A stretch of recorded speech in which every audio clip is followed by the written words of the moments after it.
It is a pleasure to have LeBron James in the game. Absolutely. How do you get geared up for another season after the one you just had? It's a feeling that's undescribable, to be able to win a championship and to be able to go in the locker room and celebrate with your teammates and everyone that puts so much into the effort to do it.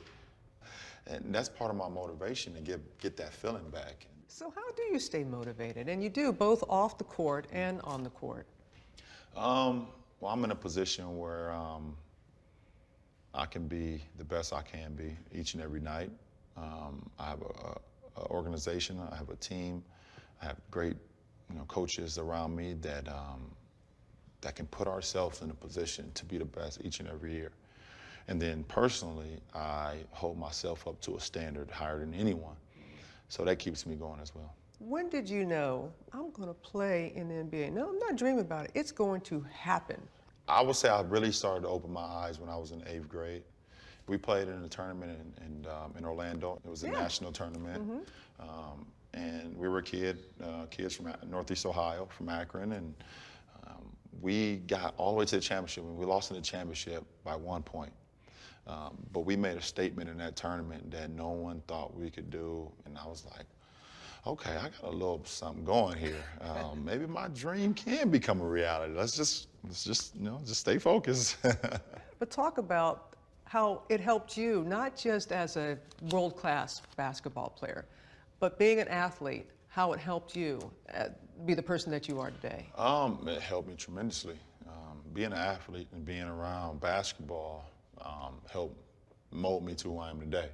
The friendships and the brotherhood that it created, the love to, I think when you play sports and you're committed to something, the commitment, the responsibility of showing up to practice on time, to being there for your teammates, to listening to your coaches, it's a responsibility that you have when you're playing with a group that you have to hold your end of the bargain, and it shaped me to who I am today. Who were your role models? Because when we're up there in the classroom and the kids, their eyes get really big and they look up to you for various reasons. Who did you look up to? Well, my mother was definitely #1 on my list. She's everything to me. No matter what I was going through, she always kind of kept the outside away from me. And I have no idea how she did it. It was amazing. She was 16 when she was pregnant with me. She was a sophomore in high school. So, as a kid, you don't understand it. But when you grow up and become a man or a woman, and you have your own family, you look back on it and say, wow. Yeah.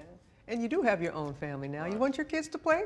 Be involved in sports? They are now, and it was a choice of theirs on their own. And obviously they come watch their dad play. Sure. They love sports, but I'm gonna be there as a father to support them. Oh. And if it's something that they want to do, then I will be there to support them. Just the expectation. It'll be a little high. It'll be a little high. It'll be a little high. A little bit. I'm setting the bar a little high for them. A little bit. We go on ESPNW and we ask Facebook and Twitter some questions. This is from Matt, and he asks, if you were not a professional athlete, what would you be doing right now as far as a job? Not in sports, a job. It would have to be something in the community. I've always kind of enjoyed being around kids. It's part of our job to be there for these kids, to be able to shed light on darkness, to be able to give these kids an opportunity to possibly make their dreams become a reality. And for me personally, I can hold my end of the bargain. And this one is from Marcus. This is good too. Do you see the access fans and especially sports media get with today's players have either hurt, helped, or a mixture of both for the world of sports? Well, I think in my case, and the guys that I'm around, it's helped. I think social media has done a great job of allowing our fans to have more of a connection with the sports figures that they love. And because it's not realistic for us to touch every fan that loves us. We wish we could, but it's not realistic. But the simple fact that you can go send out a tweet and tell your fans what you're doing, it allows them to feel like they're human, they're accessible.